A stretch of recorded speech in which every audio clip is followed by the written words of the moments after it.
ಉದ್ಯೋಗ. ಕ್ರೀಡಾವಾರ್ತೆ. ಶೂಟೌಟ್ನಲ್ಲಿ ಸ್ವಿಸ್ಗೆ ಒಲಿದ ಗೆಲುವು. ಅರ್ಜೆಂಟೀನಾ ವಿರುದ್ಧ ಈಜಿಪ್ಟ್ ದೂರು. Thank you.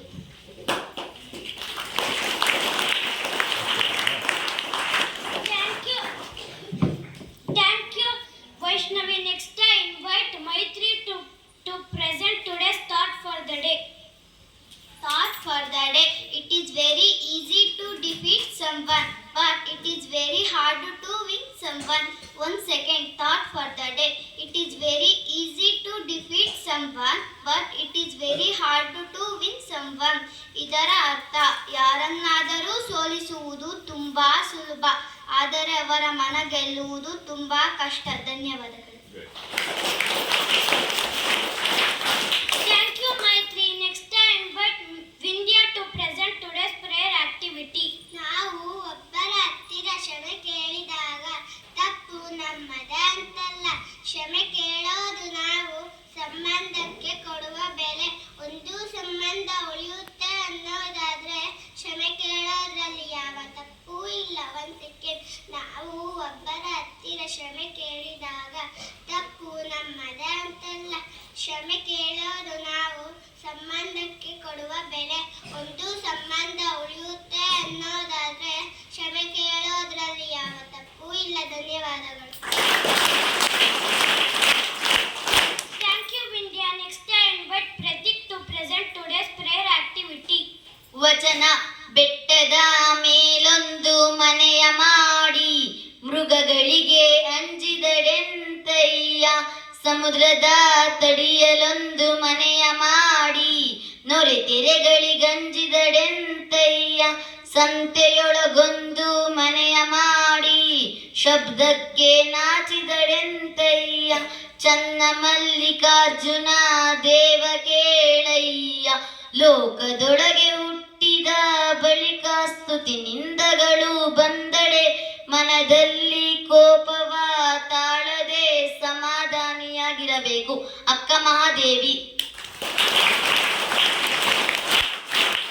Thank you, Pratik. Next, I invite Rachana to present today's prayer activity.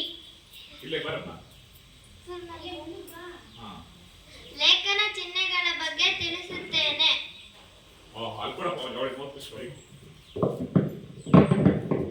ಪೂರ್ಣ ವಿರಾಮ ಚಿಹ್ನೆ, ಅರ್ಧ ವಿರಾಮ ಚಿಹ್ನೆ, ಅಲ್ಪ ವಿರಾಮ ಚಿಹ್ನೆ, ಉದ್ಧರಣ ಚಿಹ್ನೆ, ಆವರಣ ಚಿಹ್ನೆ, ವಿವರಣ ಚಿಹ್ನೆ, ಪ್ರಶ್ನಾರ್ಥಕ ಚಿಹ್ನೆ, ಭಾವಸೂಚಕ ಚಿಹ್ನೆ.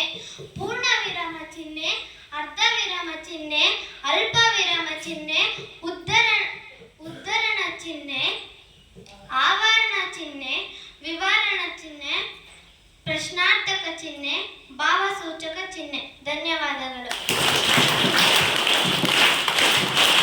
Thank you, Rachana. Next, I invite Deeksha to present today's prayer activity.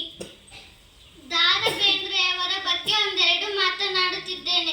ಕನ್ನಡದ ವರಕವಿ ಎಂದೇ ಪ್ರಸಿದ್ಧವಾಗಿರುವ ದಾರ ಬೇಂದ್ರೆ ಅವರು ಜನವರಿ 31, 1896ರಂದು ಧಾರವಾಡದಲ್ಲಿ ಜನಿಸಿದರು. ಇವರ ಪೂರ್ಣ ಹೆಸರು ದತ್ತಾತ್ರೇಯ ರಾಮಚಂದ್ರ ಬೇಂದ್ರೆ. ಇವರ ತಂದೆ ಹೆಸರು ರಾಮಚಂದ್ರ ಬೇಂದ್ರೆ. ಇವರ ತಾಯಿ ಹೆಸರು ಅಂಬವ್ವ. ಇವರ ಸಂಗಾತಿ ಹೆಸರು ಲಕ್ಷ್ಮೀಬಾಯಿ. ಇವರು ಹಲವಾರು ಕೃತಿಗಳನ್ನು ರಚಿಸಿದ್ದಾರೆ. ಅದರಲ್ಲಿ ಒಂದೆರಡು ಕೃತಿಗಳನ್ನು ಹೇಳುತ್ತಿದ್ದೇನೆ. ಕೃಷ್ಣಕುಮಾರಿ, ಅರಳು ಮರಳು, ಮತ್ತೆ ಶ್ರಾವಣ ಬಂತು. ಇವರು ಹಲವಾರು ನಾಟಕಗಳನ್ನು ಸಹ ರಚಿಸಿದ್ದಾರೆ. ತಿರುಕೊರ ಪಿಡಗು, ನಗೆಯ ಹೊಗೆ, ಉಚ್ಚಾಟನೆಗಳು. ಇವರು 100 ಕವನಗಳನ್ನು ಬರೆದಿದ್ದಾರೆ. ಅದರಲ್ಲಿ ಒಂದೆರಡು ಕವನಗಳನ್ನು ಹೇಳುತ್ತಿದ್ದೇನೆ. ಸಾವಿಗೆ ನಾ ಹೆದರೋದಿಲ್ಲ, ಯಾಕಂದ್ರ ನಾ ಇರೋ ತನಕ ಅದು ಬರೋದಿಲ್ಲ, ಅದು ಬಂದಾಗ ನಾ ಇರೋದಿಲ್ಲ. 2ನೇದು, ಒಲವೆಂಬ ಒತ್ತಿಗೆಯ ಓದ ಬಯಸುವ ನೀನು, ಬೆಲೆ ಎಷ್ಟೆಂದು ಕೇಳುವೆಯೋ ಹುಚ್ಚ. ಅಗಲಿರಲು ದುಡಿದರು, ಅಲಜನ್ಮ ಕಳೆದರು, ನೀ ತೆತ್ತಲಾರೆ ಬರಿ ಅಂಚೆ ವೆಚ್ಚ. ಧನ್ಯವಾದಗಳು. Thank you, Deeksha. Next, I invite Sannidhi to present today's prayer activity. ಜೀವನದಲ್ಲಿ ಏನನ್ನಾದರೂ ಕಳೆದುಕೊಂಡರೂ ಮರಳಿ ಪಡೆಯಬಹುದು, ಆದರೆ ತಂದೆ ತಾಯಿಯನ್ನ ಕಳೆದುಕೊಂಡರೆ ಮತ್ತೆ ಸಿಗುವುದಿಲ್ಲ. ನಮಗೆ ತಂದೆ ತಾಯಿ ಬೇಕೆಂದರೆ ಪುನರ್ಜನ್ಮ ಜನ್ಮ ಮತ್ತೆ ಎತ್ತಬೇಕಾಗುತ್ತದೆ. ಜೀವನದಲ್ಲಿ ಎಂತಹ ಪರಿಸ್ಥಿತಿ ಬಂದರೂ ಸರಿ, ತಂದೆ ತಾಯಿಯನ್ನ ಮಾತ್ರ ದೂರ ಮಾಡ್ಕೋಬೇಡಿ. ಏಕೆಂದರೆ ಆ ಬ್ರಹ್ಮ ನಮಗೆ ಜೀವವನ್ನು ಮಾತ್ರ ಕೊಡ್ತಾನೆ. ಅದೇ ನಮ್ಮ ತಂದೆ ತಾಯಿ ಜೀವನವನ್ನೇ ಕೊಡ್ತಾರೆ. ಧನ್ಯವಾದಗಳು. Thank you Sannidhi. Thank you one and all. Have a nice day. ಸ್ವಲ್ಪ ಫೀಡ್ಬ್ಯಾಕ್.